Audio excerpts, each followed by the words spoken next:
Halo semuanya, hari ini kita bakal membedah sebuah topik yang benar-benar krusial. Ini literally soal garis permisah antara keamanan finansial keluarga Anda atau sebuah bencana hukum yang bisa menghancurkan semuanya. Di Explainer kali ini, kita akan ngebahas tuntas anatomi sengketa asuransi jiwa dan pastinya panduan esensial buat menghindari jebakan-jebakan tersebut. Yuk, kita mulai. Coba deh tanyakan pertanyaan yang risikonya luar biasa tinggi ini ke diri Anda sendiri. Bayangkan, Anda udah rajin bayar premi bertahun-tahun, merasa tenang dan aman karena yakin keluarga Anda bakal terlindungi kalau sampai terjadi apa-apa. Tapi saat risiko itu beneran kejadian, jaring pengaman itu tiba-tiba lenyap, dibatalkan begitu saja oleh hukum. Nah pertanyaannya, kok bisa sih hal kayak gini terjadi? Gini, skenario terburuknya tuh seperti ini. Bayangkan sebuah keluarga yang lagi berduka, yang pastinya sangat butuh dana cair untuk terus ngelanjutin hidup, malah mendapati klaim asuransi jiwa mereka ditolak mentah-mentah. Alasannya apa coba? Sebuah kesalahan yang mungkin di awal kelihatan sepele banget, sang pemegang polis nggak menandatangani surat pengajuan asuransi jiwa atau yang biasa kita sebut SPAJ secara langsung. Mereka malah nyuruh orang lain buat tanda tangan. Nah, praktek kayak gini ternyata benar-benar mencederai prinsip hukum yang paling fundamental di dunia asuransi. Oke, kita masuk ke bagian pertama, bahaya tersembunyi dalam klaim prinsip itikat baik yang sangat tinggi.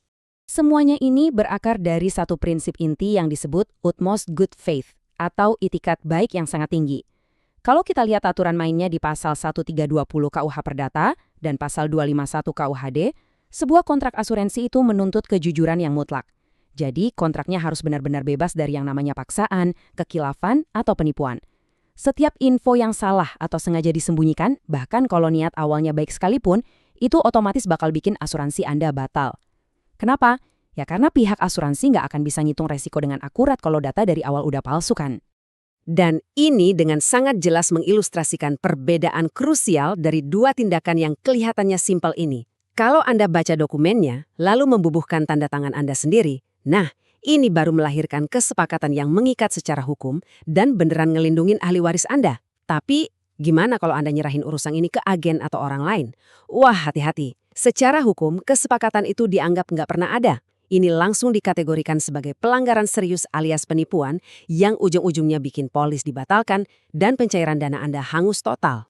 Lanjut ke bagian kedua. Bencana tanda tangan yang didelegasikan. Mengapa kepercayaan buta gagal? Kalau tanda tangan sampai diwakilkan, efek dominonya beneran fatal teman-teman. Pertama, pihak asuransi punya hak absolut buat ngebatalin polis secara sepihak, bahkan mereka nggak perlu nunggu ada putusan pidana dari pengadilan. Kedua, ahli waris otomatis kehilangan uang pertanggungan yang seharusnya jadi hak mereka. Ketiga, sebagai bentuk sanksi perdatanya, perusahaan cuma akan mengembalikan sisa nilai investasi aja tanpa ada manfaat asuransi sama sekali. Dan yang paling ngeri nih di poin keempat, ini bikin Anda sangat rentan kena tuntutan pidana. Jadi, poin utamanya di sini, buang jauh-jauh pikiran kalau nitip tanda tangan itu cuma jalan pintas yang aman-aman aja. Perusahaan asuransi zaman sekarang itu udah punya teknologi investigasi yang canggih banget. Kalau tanda tangannya di tablet milik si agen, mereka dengan gampang bisa ngelacak metadata digitalnya. Mereka tahu persis nih jam berapa dan di lokasi GPS mana dokumen itu ditandatangani. Jadi bakal ketahuan banget kalau ternyata Anda nggak ada di lokasi tersebut. Untuk memperjelas, ini konsekuensi hukumnya. Dan ini nggak main-main karena udah masuk ranah pidana. Anda bisa kena jerat pasal penipuan, yaitu pasal 378 KUHP karena menipu pihak penanggung, atau bisa juga kena pasal 263 KUHP tentang pemalsuan dokumen. Cuma gara-gara Anda membiarkan atau nyuruh orang lain malsuin tanda tangan Anda. Jadi percaya gitu aja sama omongan agen, tanpa baca dan tanda tangan polis Anda sendiri tuh benar-benar bisa jadi bumerang hukum yang mematikan.